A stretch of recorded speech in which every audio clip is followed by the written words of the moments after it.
бактылуулукту анан бул китепте ушундай деп айтат экен. Пайгамбар саллаллаху алейхи вассалам эң чоң, эң жакшы мотиватор болгон.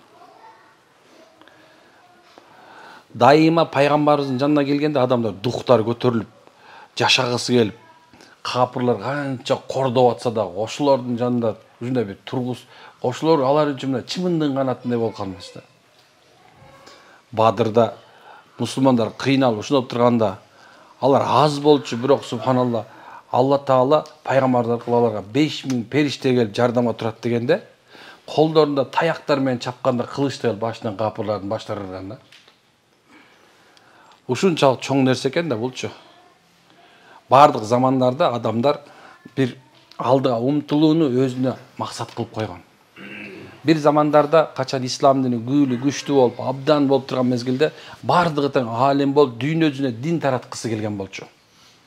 Качан дин тарап, бүт ошондой Асулания, Испанияга чейин мусулмандар жеткенден кийин, анан ошондон кийин биздикилердин бардыгы тең мындай алсыздыкка же болбосо мындай илимге сүңгүп кирип кетип калганда, анан көпчүлүк адамдар, мындай жөнөкөй адамдар, наама караңгы адамдар пайда болуп баштаган. Анан ошо караңгылык доору, асри саадат болгон, мындай жарыктыктын ушундай бир эң жакшы заман бүткөндөн кийин анан караңгылык доору келди. Караңгылар пайда болду. Караңгылар пайда болуп ошондо отуруп анан кийин акырында адамдар же болбосо мусулмандар алсыздык болуп калды. Ошентип, Испаниядан бери турган чоң бир эме, мындай бир чоң бир мындай эме, мамлекет бар келди, анан кийин мынтип келип анан кийин ошондо Аравияда калып калды. Ошондой чоң бир эме болчу. Качан жөнөкөй адамдар аалымдарды укканды токтотуп калганда. Аалымдардын сөздөрүн укканды унутуп калганда. Анан алардын арасында невежди дейт да. Алардын арасынан да илимсиздер көбөйүп кеткен себебинен ошондуп анан алар артта калды дейт. Байкайсыңар, Кыргызстан биз алдыда келатабыз аябай. Бизде эчтеке чыкпайт. Чын. Бизде эчтеке чыкпайт. Бирок канча кырсык болуп турган болсочу, миллиарддап акчалар Кыргызстанга кирип кетип атат да. Эмне үчүн десе бизде имандын, диндин мээнети бар да. Бирок айтайын деген максатым эмне? Бардык замандарда мотиваторлор болгон. Же болбосо алдыга умтулууга үгүт кылып, адамдарга бир дух берип тургандар болгон да. Биз азыр бөтөнчө ошого муктажыракпыз. Азыр көптөгөн ушундай семинар, вебинар дегендер болот, билесиңер ушуну. Бирок ошолордун баарына акча төлөнөт. Туурабы? Бирок мечиттеги семинар, вебинарларга акча төлөнөбү? Төлөнбөйт. Ошон себептен ар бир мечитте, мисалы Бишкекте, ар бир мисалы жумасына бир жолу эмне болот экен? Устаздар сабак берип атат. Эгерде ошолорго катыша турган болсок, анда сыпана дайыма биз алдыда болобуз. Унутпагыла. Эгерде бизнес кылгың келсе, ошо бизнес үйрөнгөн келсе, ошол мечиттеги сабак бар. 2,5 миң, 5 миң сом төлөпчү, кереги жок жанакылардын жанында жүрүп. Чын айтам, кереги деле жок. Алар ушуну айтып атышат. Анан кийин барып, мындай угуп отурсаң. Мындай кандай десем, алдыга деле умтула турган жок, өсө турганда эчтеке укпайсың да. Кара. Эми мен азыр бир аз кичине мотивация берем иншалла силергечи. Авалки ушундай бир нерсе, ушундай кыла турган болсок, иншалла өсөбүз. Ким дүйнөдө өскүсү келсе, ким кадыр-баркта өскүсү келсе, кимде ким адамдардын алдында мындай бийик даража болгусу келсе, ким Алланын алдында кадырлуу болгусу келсе, машалла мына ушул нерсени кылсын. Эң эле жөнөкөй, Айдал Карни өзүнүн китебин ушул жөнүндө бир аз жазып турман, 2 күндөн бери бир аз талдап окуп келатам. Бирок ушул нерсени мага аябай жакты, мен айткым келди. Кара. Имандуулук жана жакшы амал экөө ийгиликтүү турмуш курууңдун сыры. Буларга бекем тур. Имандуулук бул биринчи. Имандуу болсоң, сен жолуңду табасың. Ал жолу тапкан адамдын дайыма эмне экен? Амалы туура болот. Эгерде сен иман Кудайды таптың, чынчыл болуп турган болсоң, бул дүйнөдө берекеге жетесиң, ахиретте да берекеге жетесиң. Пайгамбар айтат, имандуу жана чынчыл соодагер, жакшы амал кылган соодагер кыяматта шейиттер менен бирге тирилет. Демек, биринчи кое турган кадамың ийгиликке. Биринчи Кудайды тап, иманга кел деген сөз. Экинчиси ошол Кудайга сыйын, жакшы амалдарды кылып башта. Андан кийин илим жана билим изде. Окуганды таштаба. Анткени окуу кайгыга апаны кетирет. Бир адам иманды болушу мүмкүн, жакшы амал кылып атышы мүмкүн, ийгиликке келаткан мезгилде аны бутка чыгат. Ушундай нерсе. Ийгиликке жеткен адамдар бизде жакшы көрбөйт, Кыргызда. Чын айтам, жакшы көрбөйт. Ийгиликке жетип келаткан адамдычы биздегилер шыбап, боктоп, жоктоп туруп мындай бир иши бир нерсе адам монду илип туруп тоголото чапкысы келет да. Эгерде сен ийгиликке жетип, ушу иманга келип, андан жакшы амал кылып туруп, аны ийгиликке жеткенден кийин илим издегенде, китеп окуганды токтотуп койсоң, анда сен ошолорго жем болуп каласың, ошолордун катарына кошулуп каласың. Качан сага ошолор ушуна кол салганда, сен досуңду китеп кыла турган болсоң, анда алардан келген нерсеге кайгырбайсың, капарбайсың деген сөз. Кийин тобо кылууну ар дайым жаңылап тур. Тобоңду ар дайым жаңылап тур. Күнөөнү ташта. Анткени күнөө жашооңду бузат. Сен иман келтирдиң, амалың оңолду, илим билим болуп калгандан кийин не баштайсың? Текебер болуп баштайсың. Кичине өзүң көтөрүп, башкаларын өйдөрөөк көрүп, деп Машалла мен тиге караганда мындайраак эмесмин депчи. Кээ мен баягы айттым эле, субханалла, текеберликтин белгиси кандай? Бир чаңдай текеберлиги бар адам, чаңдай болгон текеберлиги бар адам бейишке кире албайт, бейиштин жытын иштебайт. Бирок ал кандай ошонун белгиси бар да, чаңчалыктын белгиси. Кандай десе, мен тиге караганда намаз окуп жүрбөймүнбү? Мен тиге караганда, мына тиге караганда деген сөзүң эле болду, сени тозокко түрттү деген сөз. Ошон үчүн билбейт экенсиң да, тилиңде эмне күнөө кылып жүрсөң, ошон сени тобоңду күнөө жагат. Кудай, тоба кылдым, Кудай, тоба кылдым. Кыргызча оңой эле, тоба кылдым. Кээ бирде бирөө нерсе айтса, ой, тоба. Демеле асмандан каргалар учуп кетти дейт го. Ушундай го, мындай кээ бир адамды карап тоба кыласың. Кээ бир адамды карап шүгүр айтасың. Бирок сен качан тобаны кылыш керек? Качан сен жалгыз калганда. Качан жалгыз калганда ийила. Жалгыз калганда я Алла кечирди. Сен биз ойлошубуз мүмкүн, мен күнөө кылган жокмун депчи. Намаз окуп аттың, бүгүн кечке садака кылдың, Алла жолунда жүрдүң, китеп окуп аттың, бүт эле жакшы нерсе кылып аттың да, ойлошуп мүмкүн, мен күнөө кылган жокмун депчи. Жок. Күнөө кылбаган учурда тоба кылган кишичи, күнөө кылгандачы, күнөө кылганда анда ал жердин астына кирип кеткендей болот. Күнөө кылып, ошон уялгандан жерге кирип кеткендей болот. А эгерде күнөө кылып туруп анан дагы тоба кылган болсо, тоба кылбаса, ал күнөөнүн ичине маткан боюнча кирип кетет ар көздөй. Дагы сазга чогуп кетет. Ийгиликке жетсем дагы өзүң алдын алыш керек экен, тоба кылыш керек дейт. Куранды дайыма ой жүгүртүү менен окуп тур, Аллахты көп зикир кыл. Жүрөгүң тынч жана берекеттүү болот дейт. Куранга көңүл буруп окуш керек. Алым болсоңор жакшы, алым болуп Куранды хафыз болгондон жакшы. Бирок ошо Куранга маани берип дегенде, эмнекен ушул менин Роббимдин сөзү, Кудайымдын сөзү окулуп атат деп туруп окуп турган болсоң, анан кийин зикир кылганда Кудай Тааланы, мен Кудайымды улуктап, даңктап атам десең, анда жүрөккө көптөгөн нерсе, ыплас нерсе кирип кетет да, ошону шыпырып салат экен. Зикирдин 1000ден ашкан пайдасы бар экен. Ошонун биринчиси, ийгиликке жетип калган адамдар көп зикир кылыш керек. Ийгиликке жеткен адамдар көбүрөөк Куран окуш керек. Анткенсе ошол жеткен адамды мындай карасаңар, мындай курчок балыкчы ырытат. Кайырмакты ырытат. Ал кайырмак ырытканда анын эмеси бар да, анын үстүндө поплавок болуп, билесиңер, баягы чөктүрбөй кармап турат туурабы? Ага бир нерсе түшө турган болсо, баягы поплавок ылдыйчып, кайрып тартып белги берет.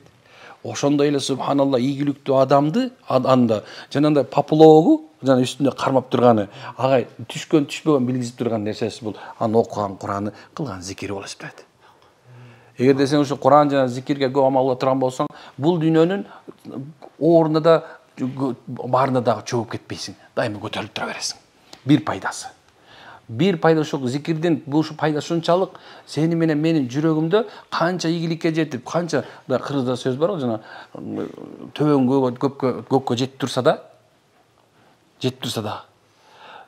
карасаң, төбөң ушундай көккө жетти. Мансап бийлигиң ушунча көбөйүп кетти. Сенин сөзүң эч нерсе кылынбай калды. Ошол мезгилде Аллахны зикир кылыш керек. Анткени ошо зикир кылып аткан адамдарчы, мен зикир кылып аткан адамдар эчтекеси калбай банкрот болгондо дагычы тыптын жошоно турганын көрдүм мен. Бирок Кудайды унутуп калып, баягы акчасына көп, күнүнө машинага отуруп, тигинтип, минтип жүргөн адамдар зикирсиз жашаган себебинен качан түшкөндөн кийин алкаш болуп кеткен көрүп атам мен. Чөгүп кетет ошо, кошо эле чөгүп кетет ошо менен кошо. Ошон үчүн кимде ким ийгиликке жеткен чөкпөйүн десе, анда Алланы көп зикир кылсын. İnsanlarga ар түрдүү жакшылыктарды жаса, көкүрөгүң кенен болот. Качан ошо ийгиликке жеткенден кийин эми бил сага берген Кудай Таала сага берген ийгиликтен, мүмкүнчүлүктөр, байлыктар бул сен үчүн эле берилген жок. Сен себептүү башкаларды багыш үчүн берилген. Ошол бердиби Кудайым, ошону бергенди үйрөн. Мына үчөө болсо бирөөнү бер, экөөнү алып кал өзүңө. Экөөнү берип салба, анткени болбойт. Пайгамбарыбыз айтып атат го, я Расулалла дейт, бирөө өлүм төшөгүнө жаткан бир сахаба. Мен де ушунда баймын, өлөрүндө калдым, бүт баарын берип салбаймын деди. Пайгамбарыбыз аркаңда бирөө барбы? Бир кызым бар дейт. Анда субханалла, мынекен пайгамбар айткан, сен аны 2-3төн бирин бер дагы, экөөсүн калтырып кой деди. Я Расул, мен экөөсүн берейин деди. Пайгамбар жок деди. Бербе аны. Карасаң пайгамбар кандай үйрөтүп аткан, мотиватор пайгамбар.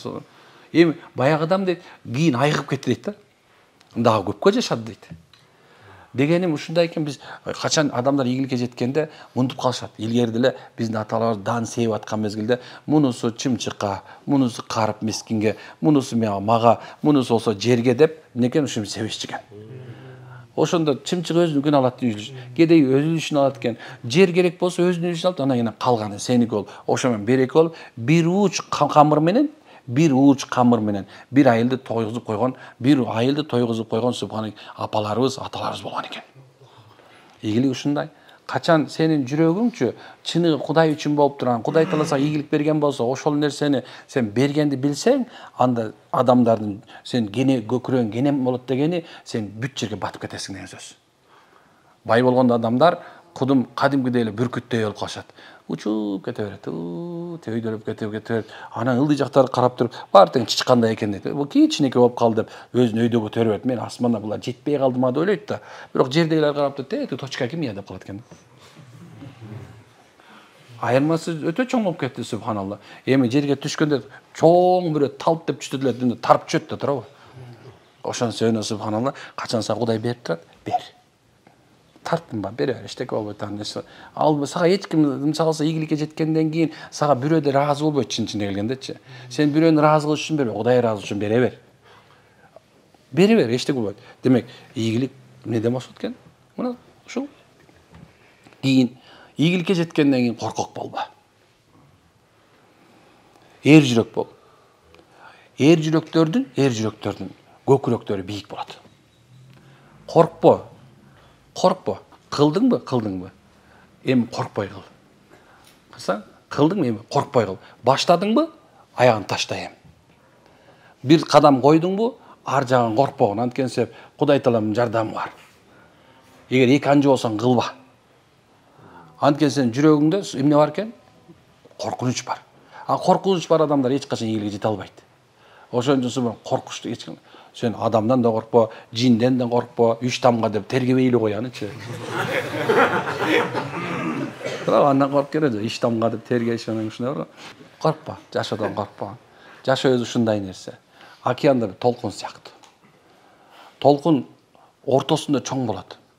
Бирок аягындачы кичинекей эле нерсе келет. Ал башындагы толкунчу чапса деле сен жээкке чыгасың.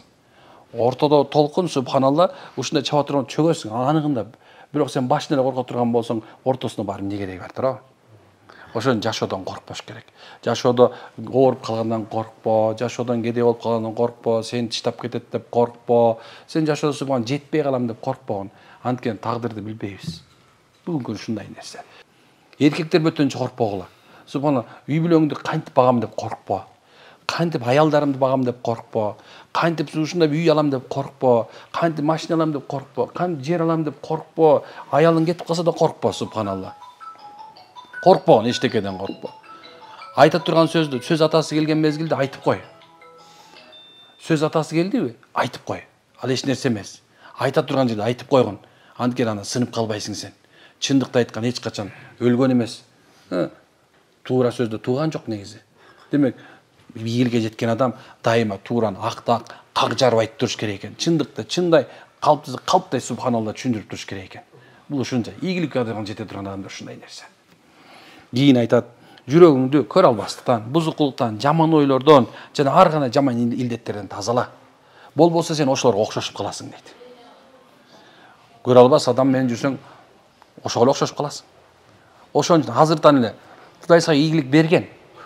Кудай сага ийгилик берген. Бердиби? Эми сен мындай достойный эркектердей бол.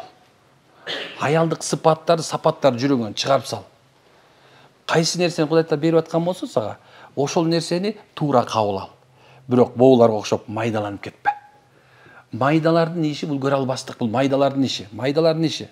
Ал эми мөмөлүү даракка сөз ташырытылат да. Ташырытылбаса болбойт. Ал мөмөнү бирөө жеш керек да. Туурабы? Анын бышканы бар, бышпаганы бар. Таш аткан менен бышпаган жолсо ууланат. Бышкан десе таттуу болуп пайдалат, туурабы? Кандай болсо да сенден пайда болот. Бирок көрө албас. Эч качан пайда таба албайт. Ал көрө албас ушундай, ал оорукчан. Ал эми ийгиликке жеткен адамдын жүрөктөрүндө илдет болбойт. Мен атам айтканда эрмек эле болчу дегендей субханалла, дайым эле баягы эле Абдулла, баягы эле Максат, баягы Таксат, баланы таксыр боло берчи, баягы эле боюнча өзгөрбөй эле, кереги жок. Ушундай нерсе. Кийин айтат, ашыкча бир нерсени кароону, сөздү тыңшоону, элдерге аралашууну, тамакты жана уйкуну ташта. Сенде убакыт жок. Сен үммөттүн камындасың. Үммөттүн камында болуу деген сөз ушундай нерсе, сен бир да сөкүн убактың жок. Сен жоопкерсиң. Эң эле нерсе өз ата-энеңе, бир туугандарыңа, аялдарыңа, балдарыңа сен жоопкерсиң. Кошунаңа жоопкерсиң, айылыңа жоопкерсиң, сен районуңа жоопкерсиң, областыңа жоопкерсиң. Сен мамлекетиңе керек болсо дүйнөсүндөгү тетже кыйналып аткан Мьянмадагы, Палестинадагы башка бүткүл мусулмандар үчүн жоопкерсиң. Сага эмне керек бирөөнүн сөзүн тыңшап? Сен кам кылган, пикир кылган. Сен азыр кичинекей бир заводуң бар. Сен эми 10 завод ачышың керек. Дүйнө жүзүнө ачышың керек. Сен субхана бир дүкөнүң бар, сен 10 дүкөн ачышың керек. Эми ушул жетет шүгүр деп. Туура шүгүр айткан бай болот. Бирок 10 ачсаң, андан 10 эсе шүгүр айткан болот да. 10 дүкөн ач, 10 жолу шүгүр кылганды үйрөнөсүң машалла. 100 дүкөн ач, 100 жолу дүкөн. Бир сарайың болсо, экинчи сарайды сал. 3 сарайың болсо, 4-үнчү сарайың сал. Бир үйүр жылкың болсо, 5 үйүр кылган. 5 үйүрдөн субханалла сен садака, зекет бере турган болсоң, канча адамга пайда бересиң? Туурабы? Сен убактың жок, сен ушулардын баарын кылышың керек. Сен ушундай болушуң керек. Сен көрүп туруп адамдар, мына момундай мусулман, карасаң, буну окатында болот, намазында окуп атат, ажылыгында жүрөт, мындай кылып атат, тигиндей кылып атат деген адамдар сенде карап, мындай, мен да ушундай болсом деп турганда болуш керек. Керек болсо бир адамдын сен бай болуп, мүмкүнчүлүгүң бар болуп туруп, ийгиликке жетип туруп, анан динди жашап жүргөн болсоң, адамдар көрүп кызыга турган болсо, сага ошол кызыккан себебине сага да сооп жазылат. Алла ушундай зат. Кийин пайда бере турган иш менен алек бол. Кайыл капыран кетирет. Пайда бере турган иш менен. Пайда десе фулус деп жүрбөйлү. Акча. Мен айтып аткан нерсем субханалла, бу дүйнөнүн ийгилиги, ахиреттин ийгилиги бир болсун деп атам. Эми кимде-ким пайда бере иштегени ушундай нерсе. Сен кылган пайдалуу иш сага бул дүйнөсүн ахиреттини да аракет кылсын. Мына бирөө меч салды, аракет кылды. Эми бул ичинде ал ушуну аракет кылган болчу да, туурабы? Эми канчадан мына могунун баардыгы тең азыр сабак окуп, намаз окуп, ушунун баардыгы тең ошого жазылып атат. Бир нерсе калбай жазылып атат. Бир кыпындай да калбай жазылып атат. Демек, ийгиликке жеткен адамдын бир иши эмне экен? Ал пайда бере турган иш менен алек болот экен. Ушак, бир бейпайда сөздөр, бир жөнөкөй телефон менен минтип, жарым саат TikTok'ты карап тиктеп отурбайт. Түшүнбөйсүңөр, мына карап отурам, тик жарым саат өтүп кеткен. Ал андайды кылбайт, ал анын үчүн убакыт жок ан. Ушундай нерсе, убакыт жок. Ал пайдалуу нерсе. Андан көрө жарым саат барып субхан баласын эркелетет, жарым саат барып аялдарын эркелетет, жарым саат бир тууганы менен сүйлөшүп отурат, жарым саат ата-энеси менен сүйлөшөт, жана өзүнүн бизнес партнер менен жарым саат сүйлөшөт. Мусулман үчүн эң чоң бул байлык, бул убакыт. Пайгамбарыбыз айтат, силер эки нерсенин кадырын билбейсиңер дейт. Такыр билбей ушуну өткөзбөйсүңөр дейт. Биринчи бош убактыңды өз өткөргөн убактыңарды. Экинчиси бул ден соолуңарды дейт. Бош убакыт бул чоң неамат. бош убакыт мисалы могу жерде отурат, канча адамдар отурат, мындай карментип карап атсаң, мындай эле отурат да, мындай. Бирок канча китеп окуп койсо болот эле. Молдоке китеп берчи десең, толтура китептер бар да. Канча убакыт, канча илим алып алат эле да. Муну кыпкырча. Субханалла. Азыр канча нерсени айтып берет. Бир эле мен 4 сөз айттык, бирок 25 мүнөттүк китеп жазылып атат азыр. Демек, ийгиликтүү адам пайда бере турган нерсе менен гана элек болот экен иншалла. Аракет кылабызбы? Канча аракет кыласыңар эми? Машалла. Өзү ушундай экен. Бирөө көзү сокур бир күн көрүп каптыр да. Көзү сокур экен, кичинекейинен көрбөптүр да. Анан бир күнү мындай эртең турса эле көзүн мүнсө эле караса, кичине көрүп каптыр да. Караса эле кок деп короздун, тооктун башын көрүп каптыр да. Көрүп туруп эле анан кийин субхан кайры көрбөй каптыр. Анан элдердин баардыгы тең пил жөнүндө айтып баштаса эле, жана короздун башындай бир дей берет экен да. Бүт баары салыштырган нерсе короздун башы экен да. Кээ бирлери короздун башынан башка эчтеке көргөн эмес да. Баардык нерсени ошого салып калыпка сала берет да. Үйдү көрсөң короздун башындай экен. Короздукундай бекен деле. Ал көргөн нерсеси ушул болчу да, субханалла. Ошо мусулман болсо көзү ачыгыраак, тереңирээк, кененирээк, васин ва амикун дейт. Ушундай бир терең жана кенен көргөндү үйрөнүш керек экен мусулманчы. Тереңирээк пикир кылгыла. Тереңирээк. Мындай кичинекей тоолок пикир кылбагыла, субханалла. Чоңураак пикир кылгыла. Бир нерсе тилек кылсаңар, бир нерсе тилек кыла турган болсоңор. Ушундай 20, 30, 40 жылга тилек кылгыла, субханалла. План кое турган болсоң 40 жылга коюп кое бер, эчтеке болбойт. Кээ бир астагфирулла ширкте жок, андай эмес. Тагдырында жазылган болсо, ошол нерсе сөзсүз болот.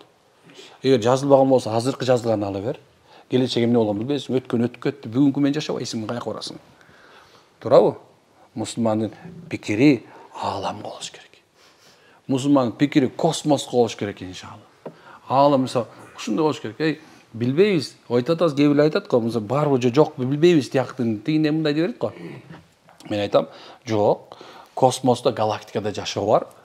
Эмне, кандай жашоо бар? Бизде жер жок, пайгамбар Мираж кечесине чыкканда төөлөрдү көрдү. Төөлөрдүн үстүндө мындай эки тарабында мындай эме бар экен. Сандыктар бар экен. Сандык бар экен.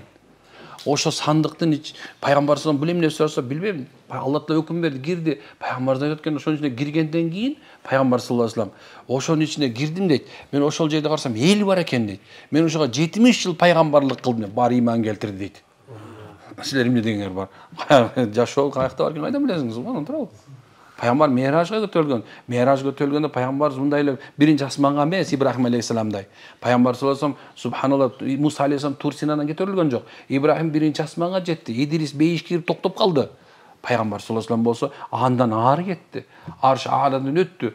Жабрил айтты, менин канатым көлдү, дальше не могу деди. Бара албайм мен болду. Субханалла. Пайгамбар саллаллаху андан ары кетти. Андан 70 барды, андан 90 барды, андан 1000 барды. Ошондо Алла Таалага жолукту. Ойлоп атасыңар, субханалла. Бул дүйнө ушундай экен. Жок, пикир ояка чейин болуш керек.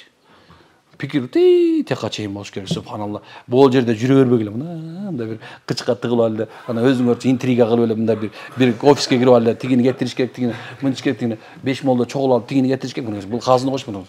Ушунча 5 кудама кетип алган, бири-бирине тиги якынчык, тиги каршык, тиги кудама, тиги кудама. Субхан, тиги адеп башат анан, тиги супи анан. 5 мондай тарелкага кирип алган да. Тарелкадан чыгалы, аракет кылалы чыкканга. Үйүңөргө барганда тарелкадан чыккыласың. Үйдөгү тарелкадан чыккыла ошол. Мисалы мен мечтамдычы кагазга жазам да, анан же кагазга жазып эме кылсамбы, же түз эле дуа менен эметсем. Эми күндөлүк ошон үчүн да. Бар го, ежедневник деген бар. Ошол нерсе мечта деген бул план деген сөз да. Ол жазыш керек, анан түн ичинде туруп ыйлаш керек да. Жазыш керек, анан түн ичинде туруп ыйлаш керек. Я Алла, бер мага момундай бер. Мисалы алса бирөөлөр мисалы мечталар көп да. Адамдар мисалы биз баардыгыбыз эле жанагы ким эле, жанагы Тесланы чыгарган ким эле? Мугарчы баатын билесиңер. Бар эле Илон Маск ошондой, ошол короче, ошол капырдай болсо келе берет да. Мен андай болгум келбейт да. Мен Абубакырдай болгум келет да, машалла. Мен Умардай болгум келет. Аль Фарук. Мен Абдурахман ибн Ауф болғым келет. Ушундай да. Мен мечтам ушундай да. Субханалла. Анткенсе алар жеткен ийгиликечи, Илон Маск өмүрү жетпейт. Чын айтам. Жетпейт. Дүйнөзүндө канча адам келип өтүп кетсин, Азирет Алиге жетпейт. Абу Хурайраға эч ким жетпейт. Кул жөнөкөй эле мындай бир мындай. Айша энебизге бир да катын жетпейт. Алардын эмеси, аттары өчпөс жазылып калган. Кыямат күнгө Абу Хурайра, Айша, Хузайфа, Абу Бакр, Абдурахман ибн Ауф, Али ибн Талиб ушулардын аттары жазылып атат. Ушундай аларды өчпөйт. Ошон үчүн мечтайт этсеңер, ошолор жеткен ийгиликке мечтайт эткиле. Өмүр баяндарын окугула. Алардын өмүр баянын окуган сайынчы жашоодо мындай бир эме пайда болот, шоук пайда болот. Алар чыныгы жылдыздар. Самозванец эмес. Аларды 5 миллионер көтөрүп коюп эле, алардын акчасын ойлоп, триллиард дегенчи Абдурахман ибн Авфтын төгүп койгон виносуна жарабайт. Көчөдө төгүп салган виносуна жарабайт алардычы. Чын ушундай. Абдурахман ибн Авфтын бир казып койгон кудугуна жетпейт. Apple'ды чыгарган жанакы ушундай бүт миллиард, ушунча триллиону бар, керек болсо Трамптын да эчтеке жарабай калат. Чын айтам. Усмандын кылган ишине субханалла эч бир жетпейт. Ушундай нерсе. Дүйнөдө туура кумир издегиле. Анан туура мечтайт этиш керек. Мечтать не вредно. Мечтать этиш керек. Ким мечтать этпептир? Мечтайте, субханалла. Ушундай мечтать эткилесем, жатып алып, 1 саат жатып бербей, аракет менен мечтать этет. Субханакалла, хамдулилlah, анта астагфирулlah. Бизден кечирип коесуздар.